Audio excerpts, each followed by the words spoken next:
Hey guys, welcome once again to the Raj Kaul Podcast, and thank you so much for listening today. We've got a very special guest, but before we get to that guest, I just want to just read out a review of a podcast, which I should have got this out earlier, but I'm going to read it out anyway. So if I can find it, so guys, if you wouldn't mind, just leave a review as well, subscribe, like, and share. So that really helps us up the algorithm. So, and if you send a review, just let me know that you've sent it, and I'll read it out. So this is Raj Dully, which is Raj here. He's a regular listener, and he's a brother, he's a friend as well. So he goes, excellent podcast, love listening to these. Keep up the amazing work and music. So that was Raj Dully, which aka Rajid as well. So big shout out to you. So guys, if you wouldn't mind, send your review in, send an email or whatever you want to keep in contact. So that's great. So let's move on to the next guest. And make sure you subscribe. If you're watching this on YouTube, subscribe and like, because it all helps, guys. So anyway, that's enough of me talking. I'm going to introduce this week's guest. So then this week's guest is a friend, a brother, and also a mentor to me as well. So we got a lot to talk about and a journey since I met Luke, probably 5-6 years ago now, probably I think 5 years ago maybe. So yeah, introducing Luke. Victor, how you doing, bro? Hey man, so good to be on the podcast. Thank you so much for inviting me on, mate. I'm excited to be here. It's so good to see you, mate. It's been a while. Absolutely, it's been a while. Yeah, it's I think a few years now since since I've been to the studio. Since you moved, so look, I've had kids as well, 2 kids since then, haven't I? No. Yeah. I think the last time we met was before a few days before I had Renee, so that would have been over 3 years ago. This is it, isn't it? Time just goes by, don't know. I can't believe how Yeah, quickly it's gone off. because we did a recording at your studio just a few days before Renee was born, and then we got yeah, can't remember what recording it was now, but yeah. It's so long at that time. Yeah. Yeah, it's been a while, man. It's been a while, but it's good to be on. Absolutely. So I'm really excited about this episode, about this conversation with you, because as much time I've spent with you, we've gone out for food and we've been studio jam. I don't know much about your actual history as a musician Okay. and a fellow sort of an engineer as well. So you've got so much behind you. So I want to really pick that out and pick the bones of that today. That's my opportunity to get to know you better. Really, I thought, why haven't I invited Luke, sort of thing? So, yeah. So, if you want to tell the listeners just a bit about your background, where you're from. Sure. So, yeah, of course. So, I grew up in Leicestershire. Always been sort of based around there, apart from some short stints in London and Exeter. So yeah, I'm always based in the Leicestershire area. Um, and started, I think, musically, that journey began at a very early age. I don't come from a particularly musical family. My on my dad's side, his mum was a pianist, but mum and dad weren't really. Mum and dad loved music, but they didn't play anything. But I just picked up the piano at 6 years old. I think actually, Raj, what happened was my dad got rid of the television when I was about 4, right? And for various personal reasons, he just wanted to just get that out of the house. And so I grew up without a TV, and this is way back. Obviously, this is back in the like late 80s. So there were no mobile phones. There was nothing. It was kind of There were probably 3 channels, weren't there? Exactly, mate. But yeah, but the TV had gone out of the house. So but there was a piano in the corner. So I didn't have the same distractions. So I just played piano all the time, and it just became this kind of this. I really look back and think and thank Dad for that, because he made space for me to explore and learn and grow creatively, from a very very young age. So I started lessons when I was 6, and just all through childhood and into teens, was playing piano, learning classical piano. So that's kind of my background. It's like classical grades, tuition. So I did my grade 8 when I was 17. But I think piano was just a gateway instrument into so many other disciplines. That makes sense. It Yeah. gave me the foundation and the background, to kind of explore the guitar, to explore the bass, to get into drums, learn about rhythm and percussion, and then by the natural sort of progression into recording and production. So all through my teens, I was playing in bands. Played my first gig when I was 14, very legally at this club that I should not have been playing at, playing bass with this punk band.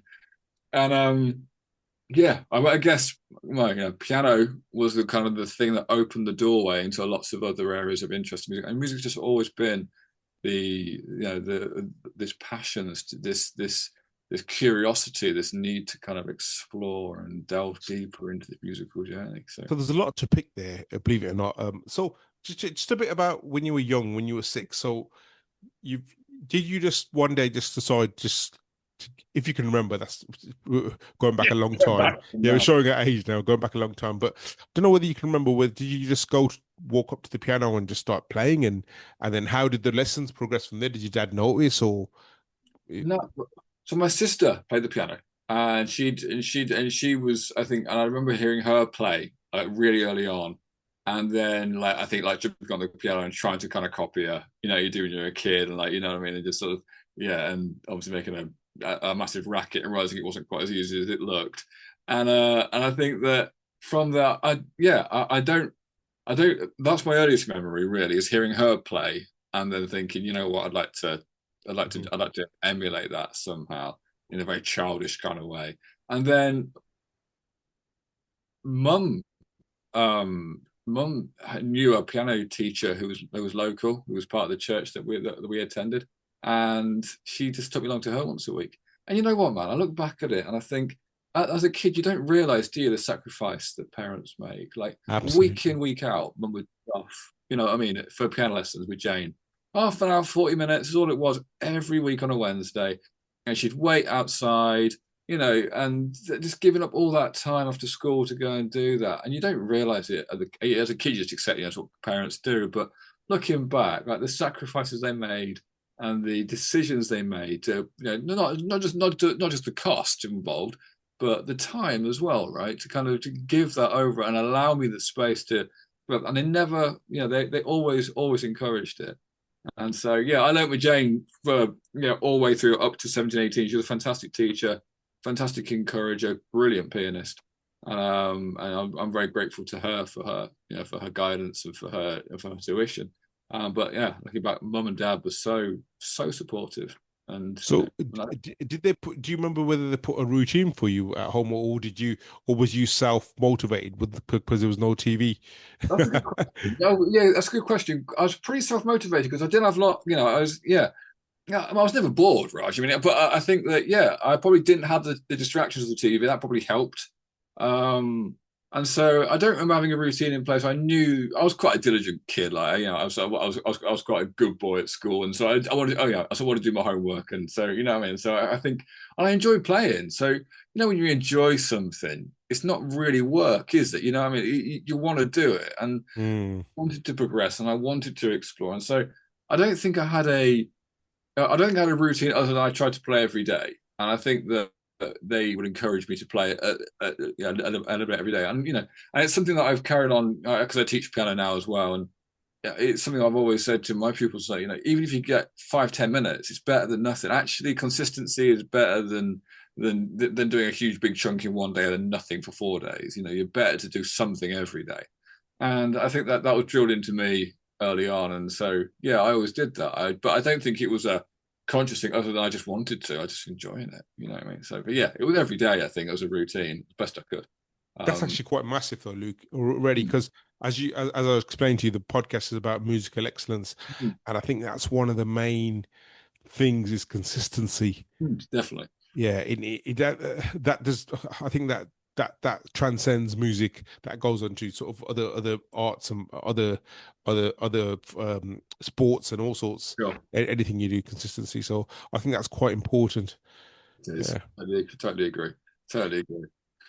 So from there, um do you remember what the lessons were like? Were they like sort of Yeah. what were you learning? Was it just purely classical? So I'm assuming you can read music as well, can't you? Yeah. So the part of I was sort of taught very, I guess, in a kind of traditional sort of way. So very much about scales, practice, learning pieces. Like you start off, with your basics, and then the way the gradings work is you in order to you can take your grades up until grade 5, then you have to do grade 5 theory before you can progress Yeah. beyond grade 5. And so uh, I just sort of went with the motions. Really, I did all my grades up to 8, and yeah, the lessons certainly early on, the lessons were very kind of just foundational. And Jane was a very good teacher, as much as she would. She was a great encourager. So she never she would always bring out the good things that I was playing, rather than pointing out all the things that were wrong. She would always draw the positives out of the session. She was very honest about whether to put the work in or not. And she was someone who always, as I say, drew out the positives out of every lesson, rather than pointing out all the things that I perhaps hadn't done. So it was, in that respect, it was a good environment for building confidence. Some teachers are quite big on like putting pupils into competitions and that kind of thing. I don't think there's anything wrong with that, but she never did. So she kind of kept me out of the competition, sort of, and all of her pupils actually out of the kind of competitive element of piano, which I don't think there's anything wrong with it, but it suited me better that way anyway. I'm not, I don't think I would have thrived in that environment particularly. So the lessons were very encouraging. They were very informative. They were very consistent. She was a very consistent teacher. I always knew what I was going to get when I turned up, which is, I think, very important. And kind of just very sort of informal, but a really good place for a child to learn.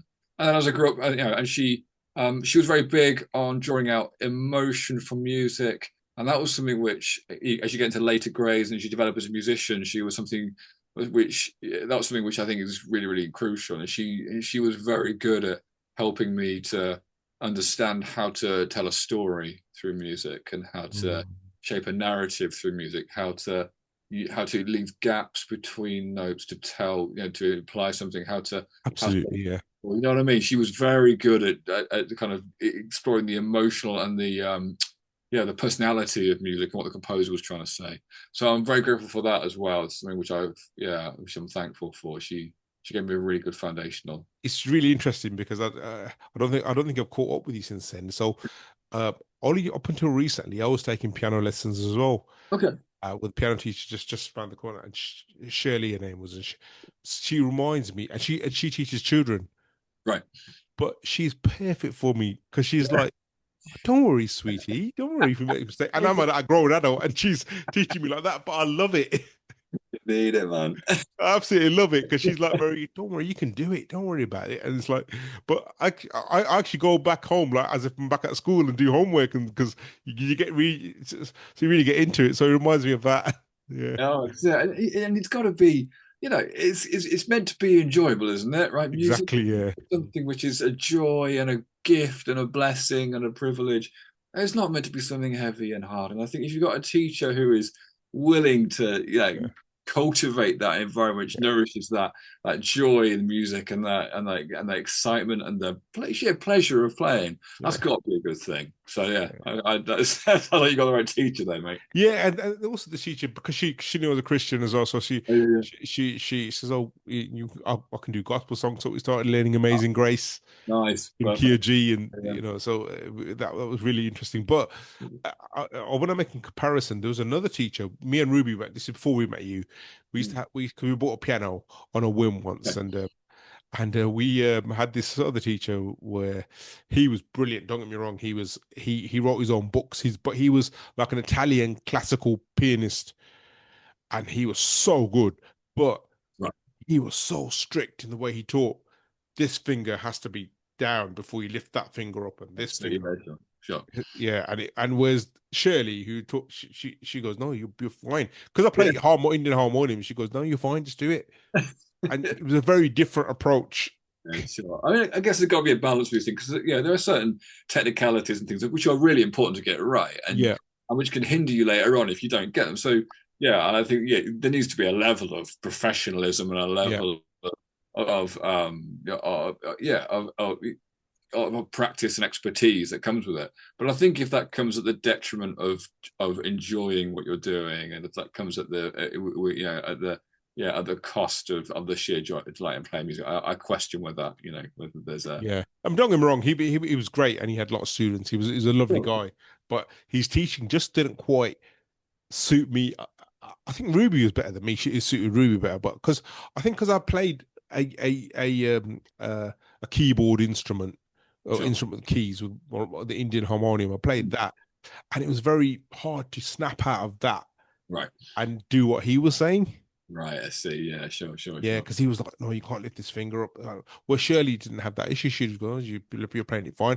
And maybe it's the difference between classical and contemporary piano. So I Yeah, don't. You could probably tell maybe. me better. Yeah, maybe so, and also perhaps it depends on the pupil as well. Yeah, if someone's playing for fun and wanted to just Yeah. then fine. If someone is genuinely serious about studying to become a professional pianist and actually wanting to start from early age and really work their way through a conservatoire, whatever it is, then yeah, you've got to put the work in. You can't get around it. You need there's be some tough love involved with that. So yeah, it depends. Who's learning, but yeah, I certainly was grateful for somebody who held that balance well between making sure I played well, technically Mhm. proficient, and didn't let me get away with stuff, but also provided that Yeah. environment for me to to explore and have fun as well. Yeah. Thank God for great teachers. Absolutely, man. Oh, I'd tell you what. So yeah, let's carry on with your journey. And so after you became proficient in piano, was it at that time, was there anything else you were doing like music wise, or was it just piano at that time? So yeah, I spent probably 6, 7 years playing just playing piano, and then 12 years old, I bought an acoustic guitar, or got bought an acoustic guitar, which really kind of started a whole new season for me. I think I that open, and playing the guitar was something my brother played guitar, and so I think I was kind of again looking at the kind of sibling inspirational thing. So he taught me some stuff, but with the piano, I had a foundation in chords and musical Of theory. course, yeah. Like it was something that was like, okay, I've got a whole new world here to explore, and then obviously being a teenager playing the guitar opened up countless opportunities then for playing in bands and exploring like a whole new genre of stuff. So um yeah, played acoustic guitar, but then graduated to electric guitar, which I loved and still do.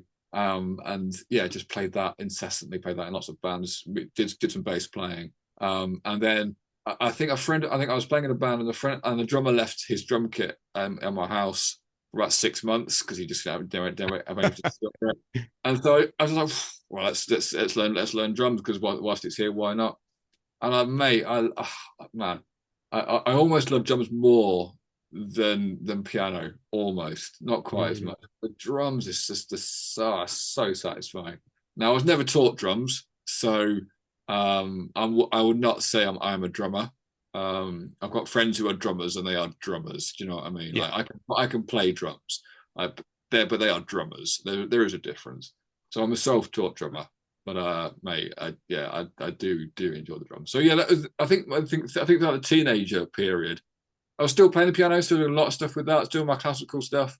But I'd also began to, I guess, explore, kind of like rock Mhm. and metal, and getting into kind of the kind of like that sort of scene a bit more, playing in various bands, playing in punk bands, and I guess doing that kind of teenage rebellion thing a little bit as well. And I suppose, like, correct me if I'm wrong. I just from my little understanding of hmm, learning piano, you probably because you knew about time signatures and things like that. Probably all came in hand when you drumming. hugely handy. Oh, Yeah. massively handy. Yeah, you take, yeah, learning the piano. When you do grades, as I'm sure you know, but a large chunk of the grade is also about learning oral skills and timing, and and key signatures, and so that's very much part and parcel of your daily practice. And so Mhm. yeah, when it came to drums, I already understood about type signatures, bars, keys. That's not as important in drums, but yeah, certainly timing and rhythm was just had already been those seeds had already been planted.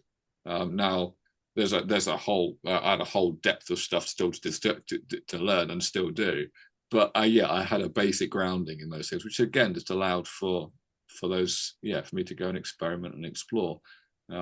So yeah, definitely the piano gave me that foundation to work from. So when you were a kid, what type of music were you into personally yourself?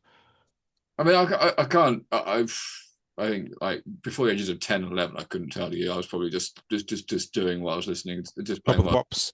Yeah, exactly. Yeah, can't remember. Certainly getting into teenage time, into my teenage years, I was very much into my rock, into my metal, but yeah, and yeah, exploring kind of like even things like getting into kind of like prog rock and blues, and kind of getting more into that kind of guitar led stuff. And that lasted all the way till about 16 and 17.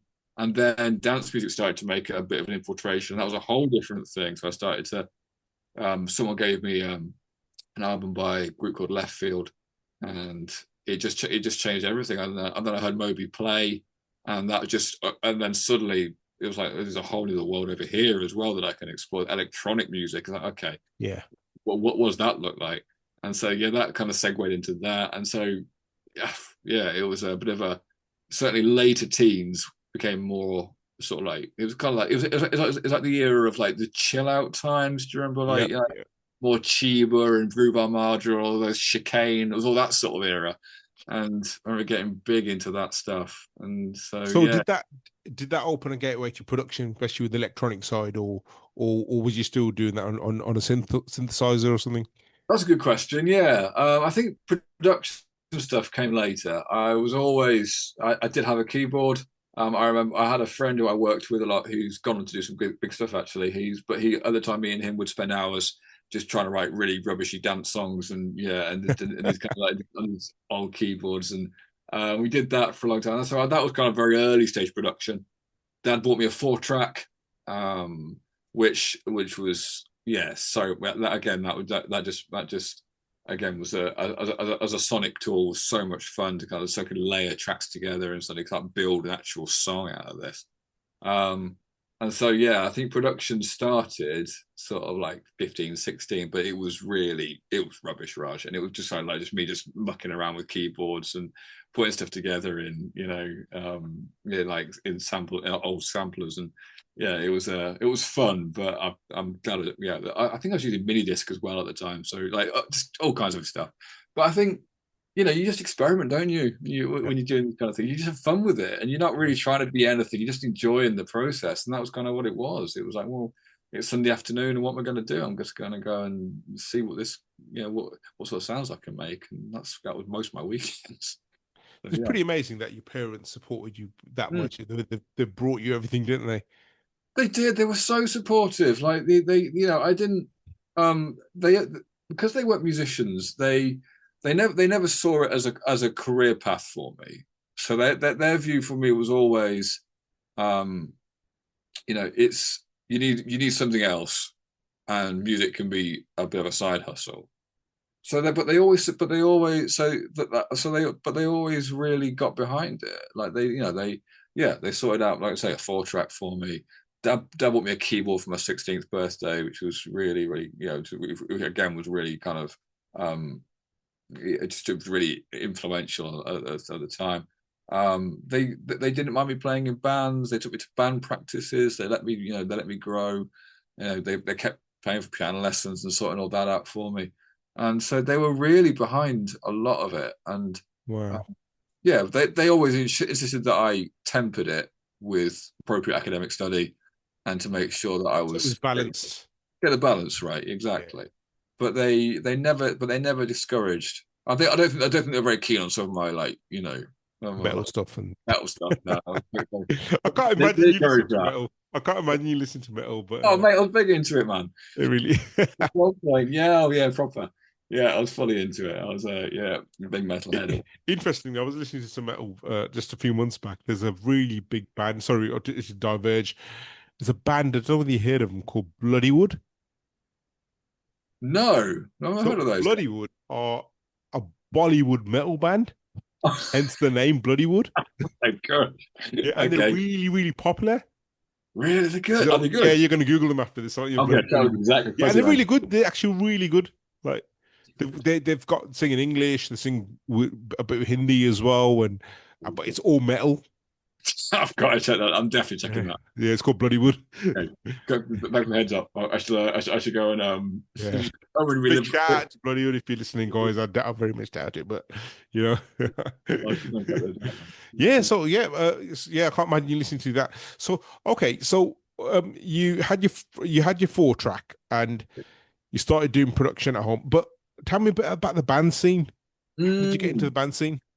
What was I doing in bands? So yeah, I started playing. Like I say, started playing bass in a punk band. There was a band at school who were a lot older than I were. Than I was. I think I was 14. Like I said, they were all like sixth form. Their bass player dropped out, and they were like, "We need a bass player." And someone said Luke can do it. I don't know who told them. And the next thing I know, I'm on stage in Nuneaton and playing bass for them, just doing like Nirvana covers and stuff. And that was a bit of a baptism of So cool. fire. That was fun. Yeah, as a 14-year-old, like that was like this. I was pretty scared. I think that's one of my first live gig I ever did. But the end from there, yeah, I ended up playing drums in a band again in a rock band at school, which was kind of fun. We won Battle of the Bands for 1 year. Got a recording deal out of that, and yeah, we had some fun with that. That was again got to play drums, and yeah, that was a good laugh. And then I think going to university beyond that. So yeah, so during all that time as well, I was still working, so doing so recording with 4 track, working with other people who were around. I worked with a drummer who, at the time who was really good, and so always just putting bands together. Nothing that ever really stuck. We were just I was just again just wanted to pull people together who would come and hang out and jam. Really, I had a space at home where again I was so fortunate. There was like an office on the side of our house which no one used. So I just copied it really, and just use that as an early studio, and that was somewhere where I was allowed to just make a mess and make some noise. And so yeah, so I guess the band scene just became like quite natural. Just happened as and I think Mhm. even now, um, yeah, you can't really beat playing with music with other people. There is something so I don't know, there's something very very joyful about that whole experience. It can be very hard as well. But that carried on into university, and I formed a band at university as well, and that was a bit more serious. But yeah, but that was kind of like teenage stuff, and that's what happened around then. Sorry, I've got a hay fever Oh, today. bless you. Yeah, struggling with hay Lovely. fever today. My eyes are itching. Yeah. Anyway, so yeah, so okay, your uni band. Did you release stuff with them or Yeah, so uni band, I was fronting that. So really? yeah, which wasn't a natural fit for me at all. Um, I being a frontman of an indie band is yeah, at the time we were so this is back in early 2000s. This is like what so around like the Kooks, the Strokes, Killers just come out. Coldplay were massive. It was all kind of like sort of like indie was just in the charts. Yeah. Like it was really really big, and so we were kind of part of that. Sort of we were caught up in all that kind of hype, if you like. So the band formed at uni. We did quite a lot at university. We were it was hard going in some respects, but it was good fun. But then from there, we felt like we could take it a bit further, so we all moved to London together, and so we lived in. So after university, if we all graduated, we rented a house together as a band in London, and we moved there. I was over there for a couple of years, and with a view to trying to go and make it in the city. And so yeah, we took it very seriously. We worked very hard. It was really really tough. Gigged pretty much every other week. Wow, Um, we live in the and dream. yeah, it was looking back. I don't know how we did it really. It was yeah. But again, it was like we were living just outside Camden, and at that time, everything was just kicking off. Baby Shambles were around. Pete Doherty was like being on the streets. Amy Winehouse was like turning up in Coco, and we were sort of like trying to get in with all this scene and trying to sort of move amongst all these people. And we ran a night there for a while, But we never, yeah, we had we without getting into it all, it was there were in-house issues in terms of personalities and friendships. It's very difficult to, you see the bands who make it, you see the bands who really get through it. They're normally the ones who have this kind of like really solid foundation internally. Mm. Things start to get serious, cracks start to appear immediately, and you only need a couple of things to go wrong, and suddenly, and especially if money starts to get involved and stuff starts to unravel. And for us, we just didn't have the solidity amongst the four of us Mm. in terms of our friendships. And so yeah, it just began to crack, and that was unfortunate because it was It's, good. it's it's very Yeah. easy to happen, that isn't it? Like you can just, especially like based on that, I've taken quite a different approach going forward now with music, and everything is contracted, Good. Yeah. written out before, Yeah. even if you're working with family or everything's on paper now, just Indeed. because it avoids that kind of thing, isn't it? So everyone Absolutely. knows what the expectations are, who's getting the royalties, who's getting what, songwriters, and Good. there's a lot in it, isn't there? Absolutely, you've got to get it all lined up, and you've got to get it all in place. And it can feel very business-like, and it can Yeah, feel very. it kills the joy though, doesn't it? It does, yeah. But also, it's kind of like a necessary evil. You kind of need to have those things in place. Yeah. It's business, and you can't, yeah, and you can't get around it. And I think that without that, you run the risk, like you say, of just causing friction, and which you don't need. Yeah. So yeah, so that was kind of not that that wasn't really, yeah, that was some of the issues that were going on Yeah. in London. And I ended up leaving and moving back home again, Did you? and So I don't mean to. I don't want to go into the private life, but did you find like sort of? Do you find like, especially when you're working in a group, Mm, you? I don't want to use the analogy about too many chefs in the kitchen sort of thing, but that sure, like where sometimes well, I'm using that analogy, aren't I? Really, but sometimes like you've got a vision and sure. someone else has got like I've worked in bands and stuff before, and everyone they might have a slightly different version of that vision, Yeah, and the way definitely. it's and the way, and if it's that's why sometimes I find it easier where I can either lead or I can follow. Right. Yeah, sure, man. I Yeah, can't. I find it very hard to be in between. I'm either following, and if you're leading now, say you're leading the project, I'll follow you to a T and do everything you say to the T. But if I'm leading, I expect everyone else to follow exactly. yeah, yeah. I know exactly what you mean, and it is, yeah, it's a real lesson in diplomacy, and it's a real lesson in people skills of being in a band.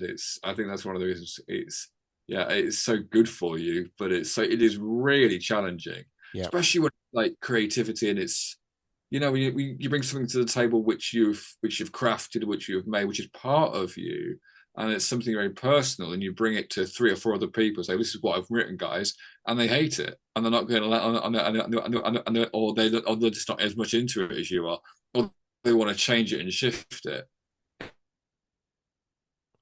It can be very, very painful, and it can be very, very difficult to operate in that. You got to have, very thick skin or hold things very lightly. And yeah, it is tough. It's really, really tough. And like you say, you're going to have somebody who's calling all the shots, which certainly in the bands that I've been in is not, but that's never really been the case. Or like you say, and you three or four people following that one person. Um, but yeah, it can be very, very tricky, I'm sure especially. there's a sweet spot somewhere, but Yeah, I'm sure it is. I struggle with that. Like Yeah. I can either follow or I can lead. So Yeah. one of the two. I think I'd say for most people. Yeah. I don't know, I'd definitely say that. I don't know. I'm not sure from a band point of view, I'm not sure what the secret is. I guess Yeah. you got to stay in your lane, as I think that's where you have the manager, don't you? yeah, that's right. The Yeah, manager calls the shots basically. This is what songs are going in. I suppose that's why. That's why. I know everyone follows the manager. their job, yeah, to keep the peace and to navigate the stormy waters. That is their job. Yeah, Yeah. it's Sorry. Yeah. We digress. Yeah. So, how did you get into production then? Were you producing for your band or? yeah. I think actually the band was something where so it's certainly in London. That's where things started to. I was forced to really kind of get my production hat on. because I had a background in it, it just defaulted to me to do all the recording, to do all the production, to do all the editing and the fixing. So I would just spend hours like just lining bass drums and sorting out guitar parts and just researching and learning and trying to work out how to master something when I'm not a mastering engineer. And because we didn't have any budget, like we had no money, everything was being recorded at home, everything was being recorded in our bedroom, and so we just had to make it work. And so again, I just spent hours of my life, Raj, hours of my life just fixing audio and trying to get good sound, and using duvets as sound protect as acoustic blankets, and what I mean, just trying to work it out. And I think that those couple of years, it was really tough. But looking back, it was like that was a really solid grounding in trying to make something good out of trying to knit with some pretty bad wool, I'm making some sort of jumper out of it, and we kind of got there. But I think off the back of that, I started working with my girlfriend at the time, doing some other production stuff, and then when the band broke, I moved back to Leicester, and I took all that with me, and I found myself doing a lot more DJing from that point of view. I think, candidly speaking, I think I'd been pretty burnt by the band. I'd put a lot of work into it, and it had gone pretty badly wrong. And I thought, you know what, going forward in music, I don't want to have to rely on it. I don't want to have to rely upon anyone else. Really, I actually, I'm just gonna go my own way with this. And DJing was something which I've been doing a little bit, and it came up as like, well, that is just the most autonomous, selfish thing I could possibly do. So that's what I'm going to do.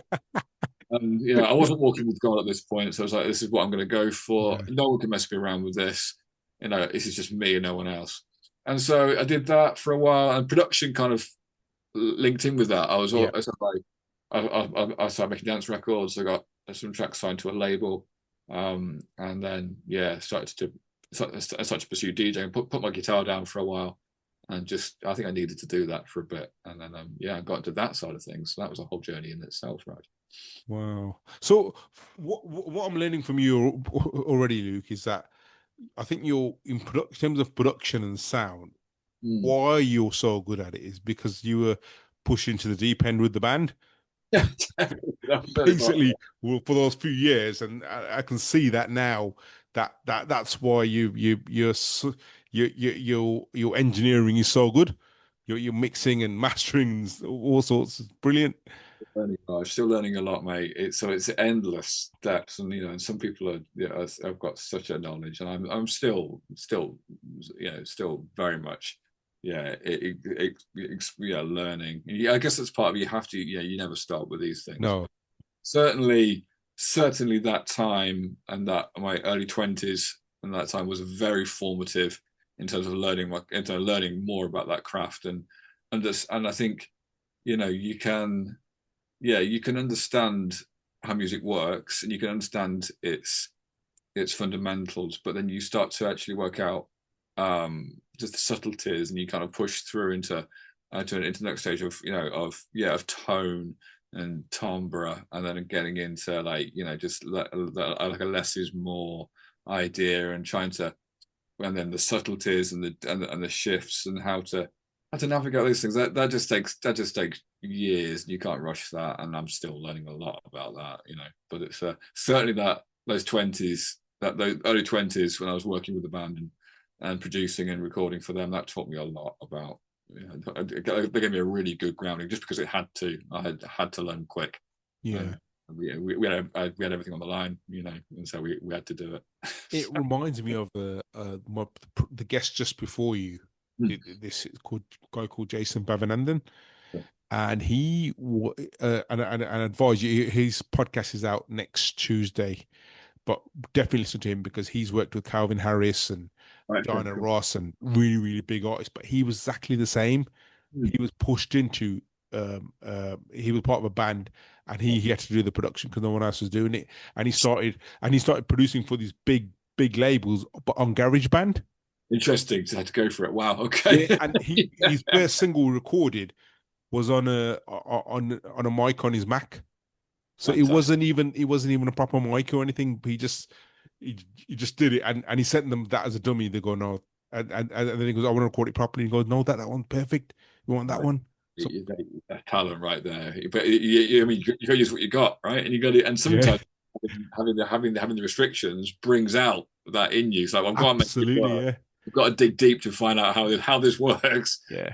Fair play to him. Yeah, he's a great guy, Jason. He's honestly, he's well worth hooking up with. He's brilliant, very talented guy, and very humble, like yourself. Yeah, very humble. Yeah. So okay, so well, it's been over half an hour, Luke. we're chatting. Blown past your head, and I've learned so much about you. So let's move on. So you started producing, and how did you set up like your studio, or have I missed a bit of the journey in between? No, I guess so. Yeah, 20s, did a lot of DJing, was producing music at the time, and at that point I moved back home, recommissioned the old office on the side and turned that into a studio again, lived in there really, also trying to find a job. And then yeah, during that time, life spiraled a little bit, got very out of hand in terms of my DJ work and what I was doing with that. Got into the club scene too much, started to get too deep into things I shouldn't be getting involved with, Raj. Started to get into drugs and alcohol and too much, and it was just got a bit dark around that time. Wow.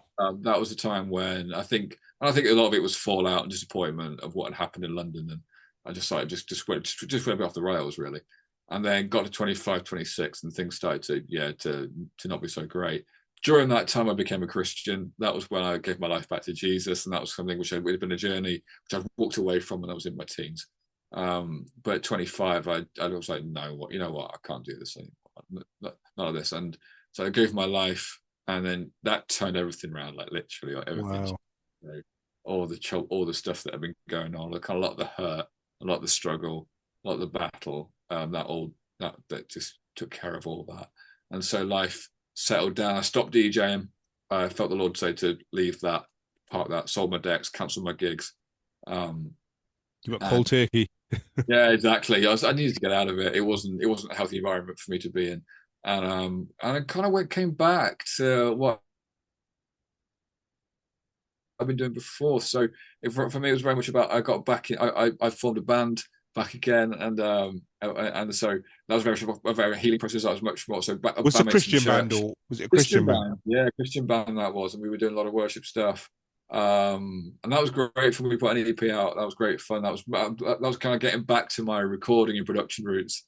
And then yes, I did that for a long time, and then for a few years. And then yeah, so and I think that again, just use my old studio for that. And so that was an interesting time where I spent a lot of time playing music in church, and that was very much a season of kind of using my gift to serve the church and growing in that. And that was a whole different journey in itself. But taking all the stuff that I'd learned from the past 25, 26 years, including stuff in London, and reapplying that into a church context, suddenly music made a lot more sense in that space. Suddenly, I think that's amazing, because sometimes in church, bless them, it's nice to have like a world class person come in and bring that into them, and not to bring the world into the church, but that professionalism well, sometimes. I wouldn't say I'm world class, Raj, but yeah, I think so. I've got experience. I've got a little bit of experience, and I'm like, yeah, and that's true, and I think that's and I hope, and I served on the worship team for 6, 7 years, and loved it. It was great. It was really wonderful, and it has its own challenges, as you know, but I felt like using my music in service to God in that so I think was very important for me to learn those lessons, and it shifted a lot of the folk. How music can be. It can be so. It can be such a. It can be very idolatrous. It Yeah. can be something which is very image based. It can be very self-serving. It can be very something which really kind of which we use to our benefit and our advantage in order to promote ourselves, and to remove that from the equation and just be kind of like, what, I'm just gonna use this for. It's I'm not just about gonna, you anymore. It's about no, God. oh Yeah. God, that was to me was like, I- Interesting. I remember I used to say to, like, when I used to lead worship at church, we used to do Punjabi gospel and stuff. So when I used to do that, I'd always say to everyone else, I says, don't think that you're invaluable here. Like, No, and yeah, don't think that you're irreplaceable because God can raise someone 10 times better than you. So I say it to myself as well because it's the truth, isn't it? Like, don't. And my purpose wasn't to like put anyone off, but to more think that actually it's a privilege to serve God and absolutely. don't take it for granted. Yeah, Because God can, and don't get arrogant about it, and that, because it was very, in the circle I was, the people were coming and they were very like, I want the mic and I want to sing and I want to show off my talents. And I was like, okay, don't, just remember God can replace you just as easily and with someone yeah. 10 times better than you. So don't think that you're the bee's knees when you're not. Yeah, I think I learned that, when I was leading worship, it's like, I was like, whatever is happening in the room has got nothing to do with your skill, ability, or Yeah, experience. God is doing what He needs to do in here, yeah, and doing you. And I get the opportunity to participate in what He's doing, exactly. Yeah. but it's not about me at all. Do you know what I mean? And so, yeah, that was yeah, it's and it still is. I still I still do serve on the worship team at church, and it is a real privilege. It is a joy to do that. But that was very much, yeah. So talking about my journey, that was something which happened sort of late 20s. Um, and then, yeah, that was kind of very much about that was a very important step. That was a very healing step and a necessary step. Mm. I think it's grounded you as a person and as a musician as well a lot. Otherwise, you can be just so all over the place sort of thing. Yeah, Yeah, 100%, 100%. Yeah, you need that. You need to know what you need to know. You need to know. Who gave you the music in the first place? Well, God did. Who gave you the ability? exactly. Yeah, It gives you who's it for? Him. It's not for it, and so all of it gives you grounding that purpose and that necessary perspective, which is so easy to lose sight of as yeah, an artist and a creative. And yet, when you have it grounded in God, it all just makes a lot more sense. yeah, And it's actually just it's a place of peace. That is, man. yeah. That's a place of peace. And you're not possessive over it as well. Like where is it? Okay, actually, it's God's seat, not my seat. Absolutely, yeah. It's not So, his. You know what I mean? And it's like, yeah, yeah, it makes sense there. It's yeah, not, and it's not about, and when we talk about excellence, it's not about, there's still a call for excellence, and there's yeah, still a call to, to grow your gift and to pursue excellence and to practice and work hard. That's all very much part of it, but it moves away from being something which is self-serving, yeah. and goes into serving Him, and that's just a far more satisfying place to operate from. It's an amazing conversation, Luke, because I didn't expect our conversation to turn this way. But glory to God, as I say, So it's been a different, but I'm happy that we're having this conversation as well. So yeah, okay. So when did you start your studio then? Officially, so I mean, yeah, what happened, Raj? So I um I got married to Judith when I was 30, who is, as you well know, an amazing musician. And Unbelievable. I'm saying, like, she's Yeah, next level. And and so combining those two together was like we for on a very practical level, we got married, she moved in, and she brought a load of musical stuff with her. Like we had about 7 guitars, we had 3 sets of speakers, we had loads of kit. We're both musicians. So I was like, well, we've got space for this, so we're gonna need a studio space. And we live in an apartment, and we can't it's just we're overrun with instruments. So we could sell some, but some we can't. We just need some space. And we also she was a working artist. We need somewhere to work. So yeah, the studio space came out of we rented a space not far from us, and that was a real step of faith. We had 2 months rent, and it was like, okay, that's all we got. Let's just see. We trust in God for this. We've got 2 months rent, and that's all we've got. So let's see how it goes. We were there for 18 months, wow. and it wasn't a ideal space. It didn't work so well, but it gave us somewhere to work. We did get artists through the door. It wasn't ideal. It had some limitations, but again, it was a good space to kind of like operate from. We moved out of that into a local space, which was that in itself was a whole miracle, which I won't have time to explain now. But that was an incredible miracle, which I'll share with you one day. But a space turned up not far from where we lived, so we rented that as well. We were there for about a year, and again, similar kind of thing, working with just one-on-one artists, local bands, all very low key. It's only a single room space, very very simple, but it sounded great in there. I don't think you came to work in that space. I'm not sure you ever saw it. No, the only studio I was at was Rugby. The rugby is in the basement. Yeah, lockdown happened, and we lost that space because the landlord wanted the space back. Fine, and then we moved to Rugby, and that's and we moved there for various reasons, but it had a basement, and so it's like, well, rather than rent space, we'll just convert the basement. You saw the basement. The basement studio was great for what it was. It was kind of cool. It was kind of fun, right? It was fantastic. There's a lot of space in there. A lot of room in there, but it wasn't. It wasn't. Yeah, we weren't going to stay in very that long. It served a purpose whilst we were there. It was great to kind of get you and the other guys down there as well. And we did the live sessions there. Yeah, it was good fun, wasn't it? We had some times there, but it wasn't. It wasn't going to be for a long term thing. And then we moved back from rugby, and I didn't have anywhere to work, so I was just in the spare room. I didn't have any room. Stuff was in storage, and so we couldn't find anywhere. So we were a couple of years without a studio, during which time I was writing and recording my piano stuff and doing some EPs on that basis, which I didn't need a studio for really, but I wasn't working with anybody else. At that time, I was working as a chaplain in the music industry, so I was offering pastoral support and care to DJs and artists who were working in the industry. Did that for about 6 years, and that came to an end. And my other work came to an end in May. I took a sabbatical. I didn't realise that. Yeah, did you know that? Yeah, I was doing that. Yeah, so I was offering the work, and then I was working. What you mean about the chaplaincy work? No, I knew about the chaplaincy work, but I didn't know you'd finished that. Yeah, it came to an end, and it was a sense of I've been there for 6 years. I just felt like it was time for me to hand it on to somebody else and to move and to step back. It had gone really well. It just felt like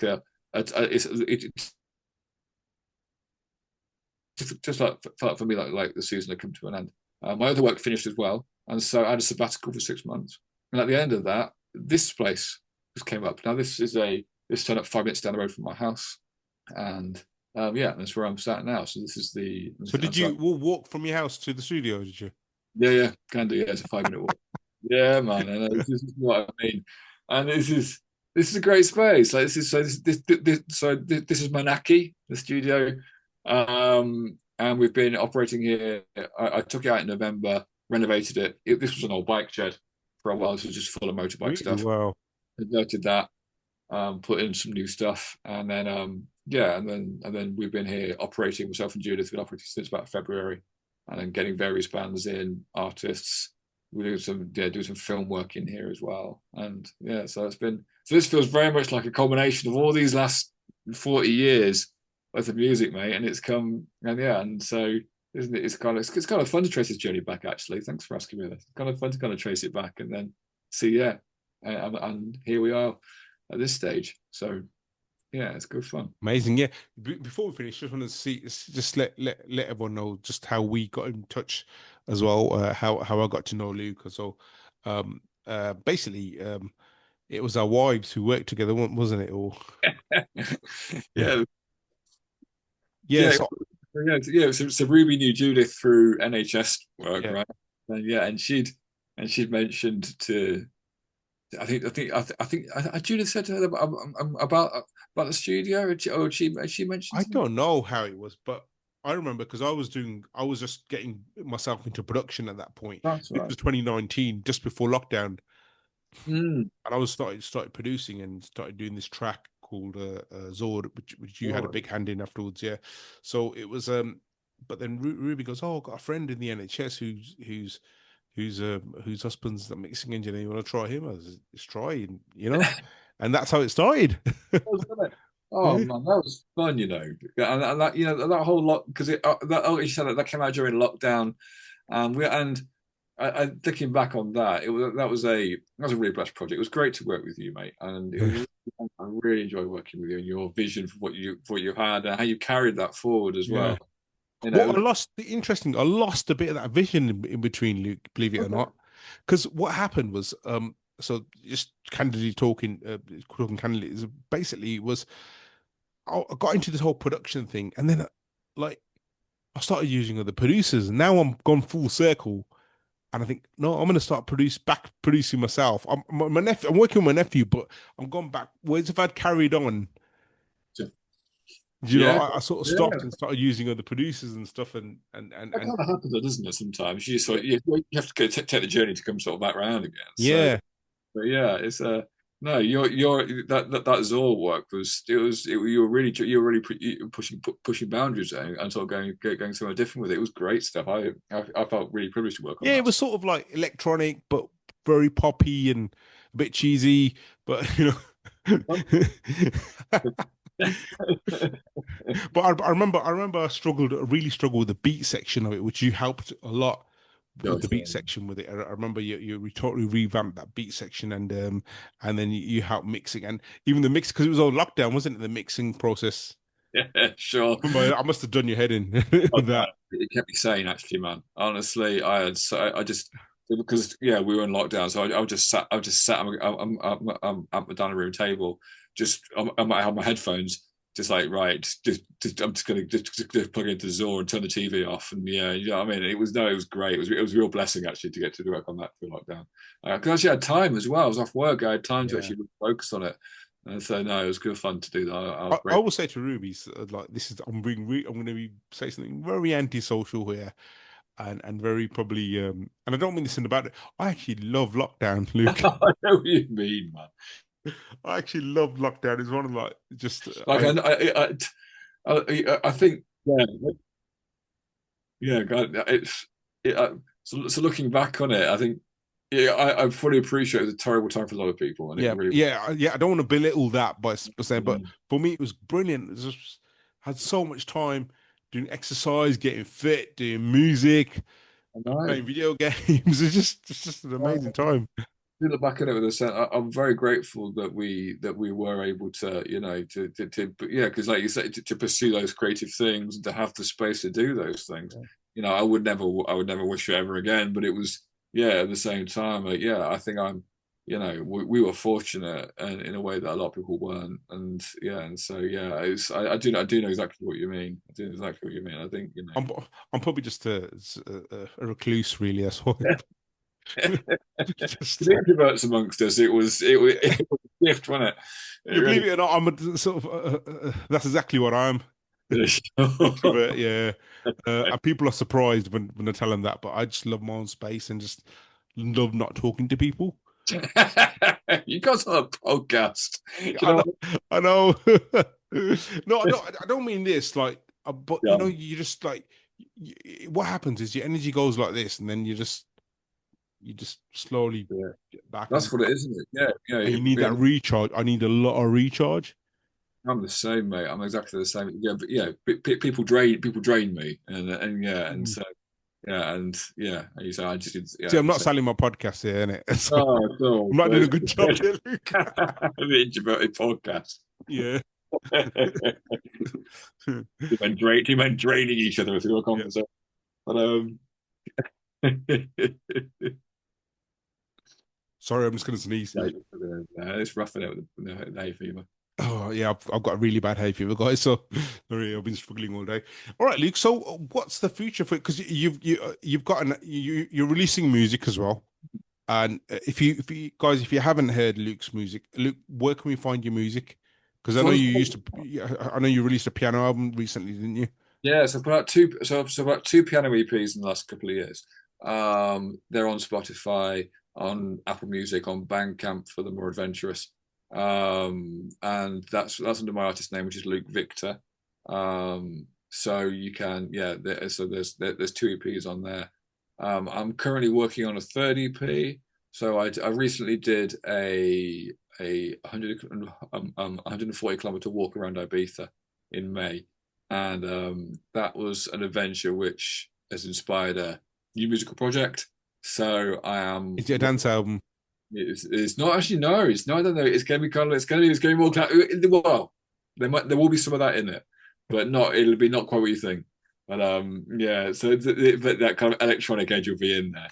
But that will probably be largely neoclassical again, much like the other two EPs. And so that's a bubbling project. Obviously, with the space down here, we're running the business down here, so we need to we are looking to grow this. We're going to work down here as well.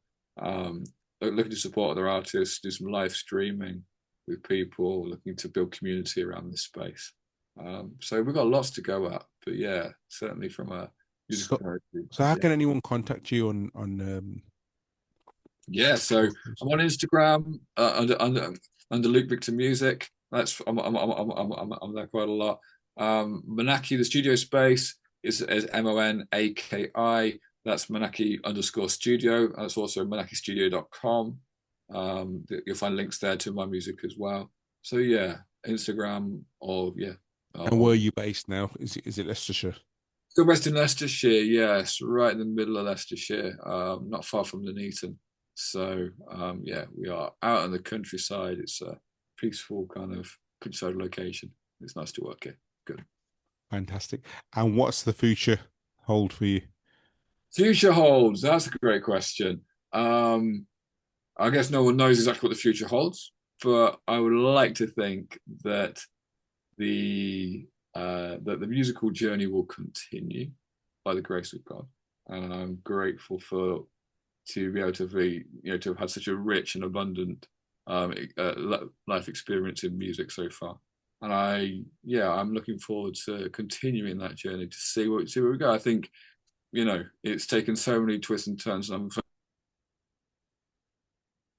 grateful for them now in hindsight. I'm grateful for kind of the very varied adventure, eclectic journey that I've been on, and I don't see that changing. I think that I think the very nature of what we do means that there'll always be an adventure in that, and I'm looking forward to more of that. I think so however that looks, I'm here for it, Raj. So let's see. Fantastic. So I always finish this podcast with, as you know, it's called "In the Pursuit of Musical Excellence." So, what would you say is musical excellence before we finish? What I say is musical excellence. Oh, I don't necessarily believe that musical excellence is about ability or not necessarily. I think it's not necessarily being the best at your instrument or your craft. I think it's about curiosity in music. I think it's about consistency, as we talked about before. I think it's about creativity and exploration. I think it's about telling story and being passionate about what you're doing. I think musical excellence is about embracing as much of this gift that we are given in music as you can. I think it's relishing all the different aspects and the different and the opportunities that it offers. And I think that musical excellence is really about taking hold to the fullness of this reservoir of music which we are offered. And so I think if you can do that, I think if you can really just I don't know how to describe it, but it's kind of just take hold of the vastness of music in some way and go deep with it, then musical excellence will always come through from that. That's amazing. Very warming description, to be fair. Yeah. So, guys, that was Luke Victor. Make sure you follow him on all his socials and check his music out as well. And I'm going to say goodbye to you all. Luke, you stay on. We'll have a chat afterwards. So make sure you subscribe, like, share, and drop a review. Drop me an email for some feedback. If it's bad, make it for me. If it's good, make it for Luke. But there you go. But anyway, bless you all, guys, and hopefully see you again in 2 weeks' time. Bless you. Bye bye.